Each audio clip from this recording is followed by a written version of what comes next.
একটু চোখ বন্ধ করে রাত্রেবেলা চিন্তা করবেন। মনে করেন আপনার হায়াত 60 বছর। কত বছর? মনে করেন, ফর এক্সাম্পল, চোখ বন্ধ করবেন আজকে বাসায় গিয়ে ঘুমানোর সময়, দোয়া দরুদ পড়ে চোখটা বন্ধ করে ভাববেন আদনান ভাই কথাটা বলে গেছে, একটু ভাবি। এইটুক যদি ভাবতে পারেন আজকে বাসায় গিয়ে, আজকে ওয়াজ আমার সফল ইনশাআল্লাহ। এই যে 200 কিলো আসছি, আবার 200 কিলো যাবো, ইনশাআল্লাহ সফল। কি ভাববেন প্রিয় ভাই? আমিও কিন্তু তরুণ, আমি কিন্তু বুড়া হয়ে যাই নাই। বুড়া হয়ে গেছে এখনো? আচ্ছা, আপনিও তরুণরা একটু ভাবে, চোখ বন্ধ করে ভাববেন যে আল্লাহ পাক আপনাকে সৃষ্টি করেছিলেন আল্লাহর ইবাদত করার জন্য। সূরা জারিয়াত 56 নম্বর আয়াত, ওয়া মা খালাকতুল জিন্না ওয়াল ইনসা ইল্লা লিয়াবুদুন।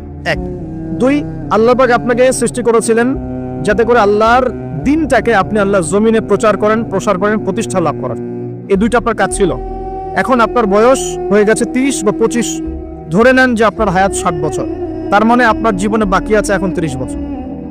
এই যে 30 বছর আপনি নষ্ট করেছেন বা চলে গেছে, চোখ বন্ধ করে চিন্তা করবেন এই 30 বছরে কত ওয়াক্ত নামাজ পড়েছেন, কতদিন রোজা রেখেছেন, এই 30 বছরে 30টা আয়াত আপনি পড়েছেন কিনা, এই 30 বছরে 30টা সূরা আপনি শিখেছেন কিনা, 30 বছরে আপনি 30টা ইসলামিক বই পড়েছেন কিনা, আপনি নবীর 30টা হাদিস পড়েছেন কিনা, 30 দিন জামাতের সাথে নামাজ পড়েছেন কিনা, 30 দিন দিনের দাওয়াত দিয়েছেন কিনা, 30টা দিন দান সৎকার করেছেন কিনা।